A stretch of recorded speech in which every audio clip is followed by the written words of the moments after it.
brought to you by Rajnigandha.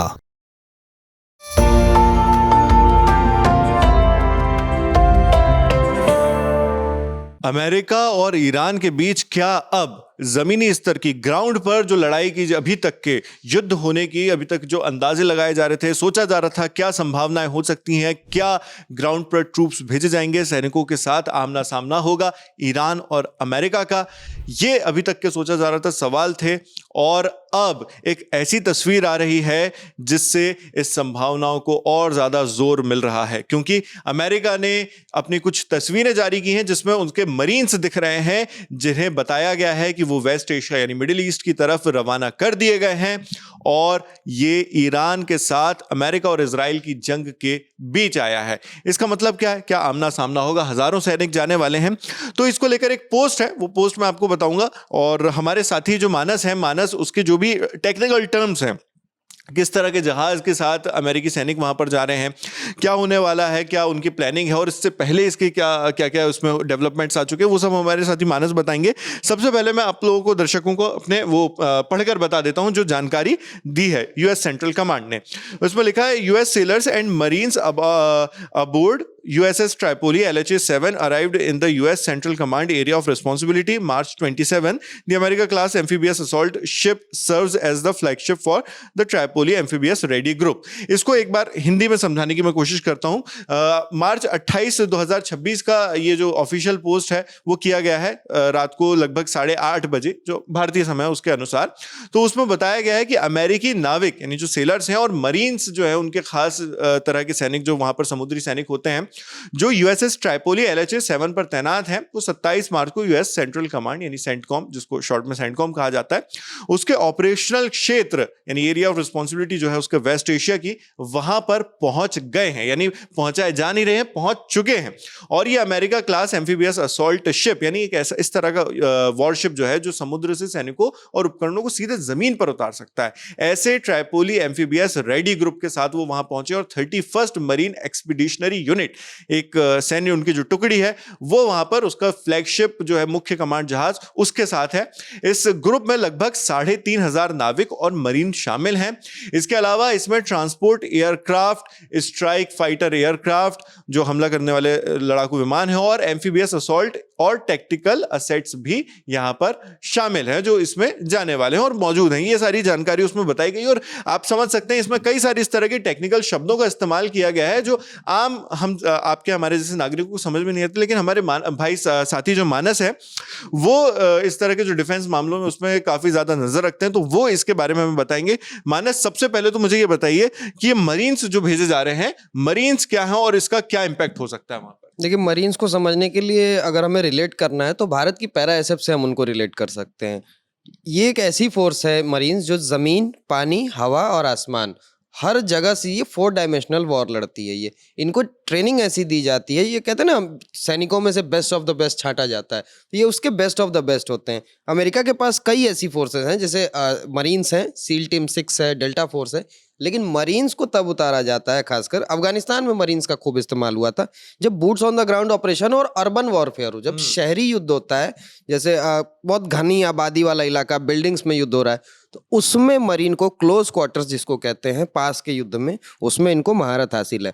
Highly trend होते हैं, अच्छे गियर से इक्विप्ड होते हैं, इनके गियर्स अलग होते हैं, इनके हथियार थोड़े से ज्यादा सोफिस्टिकेटेड होते हैं और इनकी पूरी यूनिट एक अलग ही, मतलब वो एक अलग डिपार्टमेंट है पूरा यूएस आर्मी का। इसमें यहाँ पर यूएसएस ट्राइपोली का जिक्र हो रहा है, LHA-7 जिसके साथ वो लोग गए हैं, इसके बारे में कुछ बताइए। देखिए, LHA-7 जो लिखा है वो उसका नंबर होता है हर जहाज का, जैसे CVN-72 है, R-11 है हमारे INS विक्रांत का, हर जहाज का एक नंबर होता है। यूएसएस ट्राइपोली एक एम्फीबियस असॉल्ट शिप है, यानी एम्फीबियस मतलब वो जमीन और पानी दोनों के ऑपरेशंस को बखूबी अंजाम दे सकता है। अब जैसे यूएसएस ट्राइपोली तट के पास पहुंचता है, उसका हल, पीछे का जो एरिया है उसको HULL हल कहते हैं। हल जैसे ही ओपन होता है, वहाँ छोटे छोटे वहाँ पे शिप्स निकलते हैं, वहाँ से वो जाते हैं तट के पास और वो जमीन तक पे भी चल सकते हैं। उनकी काबिलियत ऐसी होती है कि वो पानी के अलावा जमीन पे तक में भी आराम से ऑपरेट कर सकते हैं। तुरंत रैपिड डिप्लॉयमेंट जो होती है सैनिकों की, कि किसी तट पे हमको रैपिड डिप्लॉयमेंट करना है। और ये कॉन्सेप्ट नावेद आया था नॉर्मैंडी लैंडिंग्स जब हुई थी, डी डे जिसको कहते हैं, वर्ल्ड वॉर का टर्निंग पॉइंट, ये वहां से इस चीज को लिया गया कि लैंडिंग्स बहुत जरूरी हैं। अगर आप कहीं ऐसी जगह से हमला कर रहे हैं जब आप समंदर से हैं और आपका दुश्मन जो है वो तट पे है, तो वहां पे आपको हमला करने के लिए एम्फीबियस असॉल्ट शिप्स चाहिए, जो यूएसएस ट्राइपोली में है। अब इस पे काफी सारे हथियार अपने भी तैनात रहते हैं, इस पे भी जेट्स होता है। ये देखने में अगर आप देखें तो लोग कंफ्यूज हो सकते हैं, ये एयरक्राफ्ट कैरियर की तरह ही दिखता है, लेकिन ये एयरक्राफ्ट कैरियर नहीं है। इसकी जो क्लासिफिकेशन है, जो इसको क्लासिफाई किया गया है, वो एक एम्फीबियस शिप के लिए किया गया है, क्योंकि इससे सैनिकों को डिप्लॉय किया जाता है। इसका मेन काम ये है कि ग्राउंड ट्रूप्स जो हैं उनको ग्राउंड तक भेजना, समंदर से तैनाती के लिए इस्तेमाल होता है। हालांकि इस पे भी अपने और एयरक्राफ्ट रहते हैं, हेलीकॉप्टर्स रहते हैं, सी हॉक, ऑस्प्रे एक उनका बहुत शानदार हेलीकॉप्टर है जो टेक ऑफ हेलीकॉप्टर की तरह करता है, लेकिन उड़ता प्लेन की तरह है। तो ये सारी चीजें उस पर तैनात। इसमें मैं एक और चीज़ पूछूंगा, आपने बताया कि ट्राइपोली एक एम्फीबियस वाला जो है वो जहाज़ है, और इसमें बताया गया है, जो यूएस ने बताया, सेंटकॉम बता रही है कि ट्राइपोली एम्फीबियस रेडी ग्रुप यहाँ पर तैनात किया गया, यानी वो स्पेशली शायद उसी से आना जाना करने के लिए, उसी के हिसाब से उनकी तैयारी और ट्रेनिंग प्रॉपर की गई होगी। यहाँ पे एक और शब्द का प्रयोग किया गया है, 31st मरीन एक्सपीडिशनरी यूनिट। ये क्या चीज़ है? जापान के ओकिनावा में 31st मरीन एक्सपेडिशनरी यूनिट रहती हैं। अब वहाँ पे जब ये यूनिट्स तैनात थी तो ये 2500 से 5000 के बीच में इनकी संख्या डिफर करती है। जापान से इनको भेजा गया, और एम्फीबियस रेडी ग्रुप इसलिए कहते हैं क्योंकि ये रैपिड डिप्लॉयमेंट, ये कहीं भी तैनात किया जा सकता है। इनको 15 से 18 घंटे में, इनका एक विंडो होती है, टाइम विंडो होती है कि 15 से 18 घंटे में इनको दुनिया के किसी भी हिस्से में भेजा जा सकता है। अब वो पहुंचने में कितना टाइम लगे, किस चीज़ से जा रहे हैं, एयरक्राफ्ट से जा रहे हैं, वो बात अलग है, लेकिन 15 घंटे के अंदर ये पूरी तरीके से रेडी हो सकते हैं। इसीलिए इनको एम्फीबियस रेडी ग्रुप कहा जाता है। 31st जैसे बटालियन होती है, डिवीजन होती है, तो 31st इनकी डिवीजन है। उस डिवीजन को जापान में रखा गया है, और शुरू से वर्ल्ड वॉर के बाद से ही वो वहाँ यूएस ट्रूप स्टेशन रहते हैं। तो अभी मरीन्स रहते हैं ताकि आसपास चाइना, ताइवान, ये सारी टेंशन चलती हैं, तो कोई भी ऐसा खतरा हो तो उसको निपटने के लिए जापान एक एशिया का एक ट्रांजिट गेट है, वहाँ से आप एशिया में कहीं भी पहुँच सकते हो। तो ये जापान से इनको भेजा गया है, और 31 MEU जापान से आई। अच्छा, तो यानी ये जो 27 मार्च को, क्योंकि अभी तो 27 मार्च को वहां पर वो पहुंच चुके हैं, जिस तरह की जानकारी मिल रही है, जापान से वो वहां पर पहुंचे हैं। और दर्शकों को एक बार और बता दूं, जो जानकारी है उसके मुताबिक 3500 सेलर्स और मरीन्स का यहाँ पे जो ग्रुप है वो पहुंचा। यानी जिस तरह से मानस बता रहे हैं 2500 से 5000 के बीच संख्या होती है, तो 3500 ट्रूप्स को भेजा गया है। इसके अलावा उसके साथ आपने कहा कि एक वो नहीं है जो इस तरह से हम कहते हैं कि फाइटर जेट्स के लिए आप बेस के तौर पे जो इस्तेमाल होते हैं जहाज, उस तरह का जहाज नहीं है, लेकिन इसमें हथियार होते हैं। तो यहाँ पर लिखा है in addition to transport and strike fighter aircraft, तो ये भी उसके साथ भेजे गए हैं क्या? जी, F-15s उस पे रहते हैं, उस पे F-18s रहते हैं, उस पे जहाज रहते हैं, लेकिन वो एयरक्राफ्ट कैरियर की मतलब कैटेगरी में नहीं आता वो।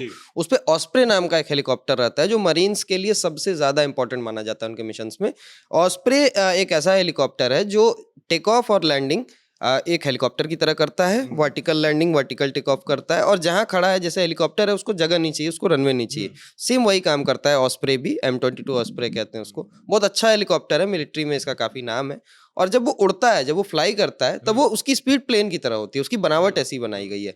इस वजह से जो रैपिड डिप्लॉयमेंट की बात आती है कि तुरंत पहुंचना, तुरंत डिप्लॉय करना, ये ट्रिपोली से उड़े और तुरंत आपको ग्राउंड पे उतारना है अपने ट्रूप्स को। और चूंकि ये मरीन्स पैराशूट की कला में भी माहिर होते हैं, पैराशूट से किसी भी एरिया में लैंड करना हो, दुश्मन के बिहाइंड एनिमी लाइंस ऑपरेशन जिसको कहते हैं कि दुश्मन की एनिमी लाइंस के पीछे जाके आप उनको पीछे से घेरते हो, तो इस तरीके के ऑपरेशंस में भी ऑस्प्रे और इस तरह के जो फाइटर जेट्स हैं वो काम आते हैं। अच्छा, अब जिस लाइन से हम लोगों ने इस वीडियो को शुरू किया था उस पर आते हैं, फाइनली बात करते हुए इस वीडियो के आखिरी सवाल के तौर पे, कि अब इतनी बड़ी तादाद में मरीन्स भेज रहा है अमेरिका, वो भी जापान से वेस्ट एशिया की तरफ तैनात किया जा रहा है इन्हें, तो क्या ईरान और अमेरिका के बीच अब आने वाले समय में हम देख सकते हैं कि ग्राउंड वॉर भी होती है, जमीन पर भी युद्ध लड़ा जाएगा? देखिए, मार्को रूबियो और तमाम जो बड़े नेता हैं यूएस के, वो ये बात बार बार कह रहे हैं कि हमको ज़रूरत नहीं पड़ेगी, हमको ज़रूरत नहीं, लेकिन वो कह तो बहुत कुछ रहे थे वॉर से पहले भी। तो अभी ये कुछ कहना मुश्किल होगा कि ग्राउंड इन्वेजन होगा कि नहीं। हाँ, ग्राउंड इन्वेजन करना कोई नहीं चाहेगा, पहल कोई नहीं करना चाहता, ना अमेरिका करना चाहता है और ईरान तो बिल्कुल ही नहीं करेगा, क्योंकि वो तो कह रहा है कि आप आइए, हम तैयार बैठे हैं आपके लिए लड़ने के लिए। वो मतलब लड़ने के लिए तैयार हैं ईरान के सैनिक। और ईरान में जो आप देखेंगे कि ईरान में ग्राउंड फोर्सेस वैसी नहीं है कि ऑर्गेनाइज्ड भर्ती नहीं होती, वहाँ वॉलंटरीली लोग सर्व करते हैं ईरान में।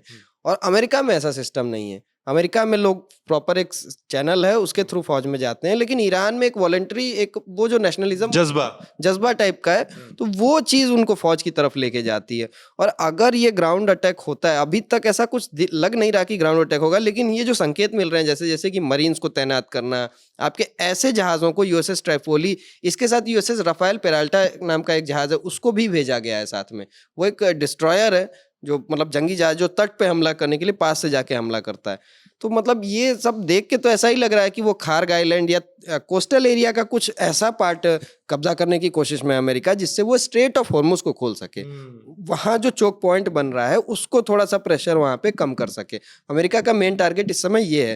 तो या तो वो एकदम नपातुला ऑपरेशन हो सकता है जहाँ पे सिर्फ स्ट्रेट ऑफ हॉर्मुज तक सीमित होगा, ईरान में अंदर इन्वेजन नहीं होगा, और या तो अगर ईरान के अंदर वो घुसने की कोशिश करते हैं तो जाहिर तौर पर नाविद बहुत खून खराबा होगा फिर।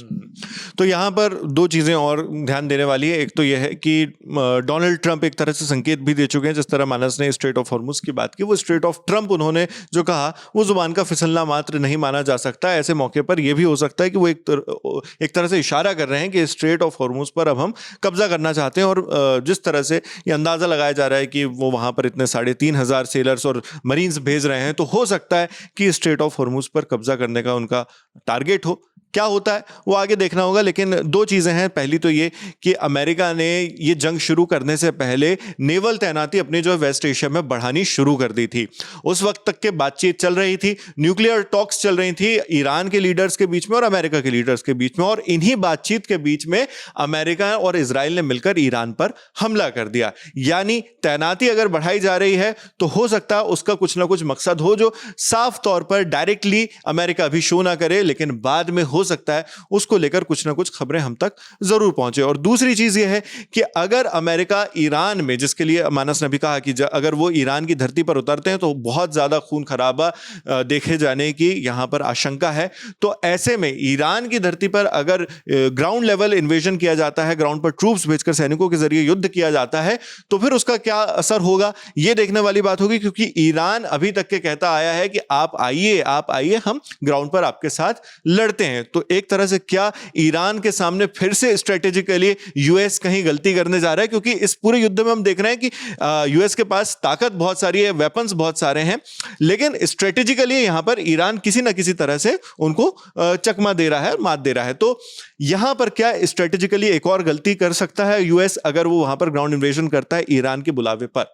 यह सब कुछ देखना होगा। खबरों पर नजरें हमारी लगातार बनी हुई है। जो तमाम जानकारी हमारे साथी मानस आपके लिए लेकर आए थे, उन पर आप क्या सोचते हैं कमेंट बॉक्स में लिखकर जरूर बताएं। मैं हूं शेख नावेद, कैमरे पर दानिश है। देखते रहिए ललन टॉप।